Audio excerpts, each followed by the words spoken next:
আসসালামু আলাইকুম, কেমন আছেন সবাই? আজ বিকালে একটু বাইকে করে গিয়েছিলাম তীরমণি হাটে। এখানে শুনেছি প্রচুর পরিমাণে ছাগল গরু হাটে ওঠে, যে দেখি বাস্তবেই তাই। এত পরিমাণে ভেড়া আর খাসি উঠেছে বাজারে, অনেক বড় বড়।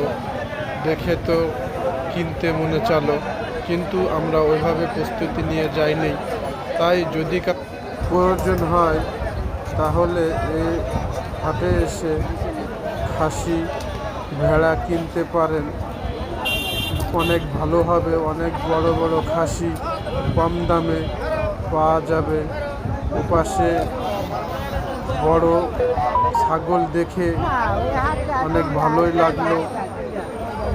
এখানে শুধু খাসি মুরগি এটাই না, গরুও পাওয়া যায়, বড় বড় হাঁস, রাজহাঁস। যদি কারো প্রয়োজন হয় তাহলে তীরমণি হাটে এসে কিনতে পারবেন। ধন্যবাদ সবাই।